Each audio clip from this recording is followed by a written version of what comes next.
At yan na nga, binabati kita. Grabe, natapos mo ang 6 na buwan nating journey sa financial education. Isang napakalaking milestone yan. Kaya andito tayo ngayon. Hindi para magpaalam, kundi para i-celebrate yung simula ng bago mong chapter. Naaalala mo pa ba? 6 na buwan lang ang nakalipas. Parang ang gulo pa ng lahat, no?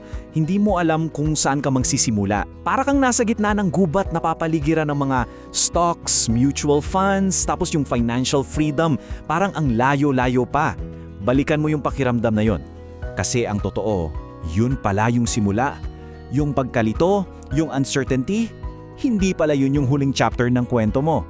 Yun pala yung mismong first page ng isang napakagandang transformation. At dahil dyan, pag-usapan natin yung transformation mo. Kasi sa loob ng 6 na buwan, hindi ka lang basta nanood o nakiniga, naging builder ka. Isang tagapagtayo. Nagtayo ka ng mga bagong habits, ng bagong kaalaman, at syempre, ng isang matibay na pundasyon para sa kinabukasan mo. Tingnan mo to. Dati, baka nakakatakot tong mga salitang to. Pero ngayon, pagbabudget, pag-iipon, pamumuhunan at pagpaplano para sa kalayaan mo. Lahat yan, pinag-aralan mo. Hindi na sila mga banyagang konsepto. Ngayon, tools mo na yan. Kasangkapan mo na yan. At ito yung resulta. Tingnan mo ang pagkakaiba. Noon, nalilito ka. Ngayon, may alam ka na. Dati, walang katiyakan. Ngayon, may kumpiyansa ka na sa mga desisyon mo. At mula sa pakiramdam na parang natatabunan ka ng lahat, ngayon, ikaw na ang may hawak ng kontrol sa pera mo. Ang laking pagbabago, di ba?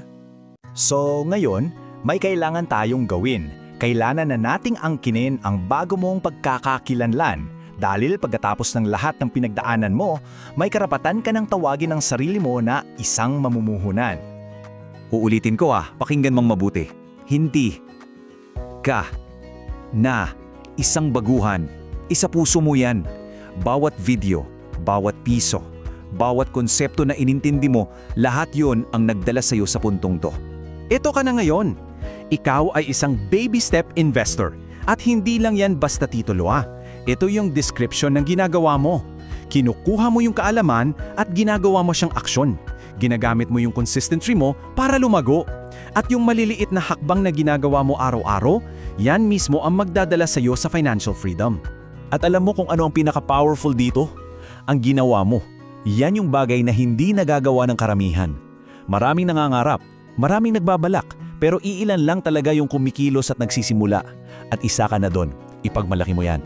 Okay, so tapos na tayo mag-reminisce. Ang tanong ngayon, anong susunod? Ano yung landas sa hinaharap? Kasi tandaan mo, this is a lifetime journey. Isang panghabang buhay na paglago. At para gabayan ka, ito ang bago mong mantra. 4 na simpleng salita lang. Magtayo, mamuhunan, magprotekta. Ulitin, build, invest, protect. Repeat, yan ang cycle. Simple lang pero sobrang epektibo at makapangyarihan. At habang ginagawa mo yung mantra mo, may 3 ka pang misyon. Number 1, huwag kang hihinto sa pag-aaral. Number 2, manatiling consistent. Dahil yan talaga ang sikreto. At number 3, kapag kaya mo na, ibahagi mo ang natutunan mo. Tulungan mo rin yung iba na makapagsimula. Okay, malapit na tayo sa dulo. Dito natin pag-uusapan kung paano yung maliliit na hakbang na ginagawa mo ay nagiging isang dambuhalang lukso. Ito ang kapangyarihan ng ginagawa mo ngayon. At ito na siguro yung pinaka-importanting lesson sa lahat. Huwag na huwag mong mamaliitin ang kapangyarihan ng maliliit pero tuloy-tuloy na aksyon. Kasi yung bawat pesong ini-invest mo ngayon, kahit gaano pa yan kaliit, para yang isang buto. Tinatanim mo yan at balang araw, magugulat ka na lang, isa na siyang malaki at matatag na puno. So linawin natin, Hindi ito magkatapusan. Ito ang opisyal na simula. Ito ang day 1 ng buhay mo bilang isang tunay na mamumuhunan.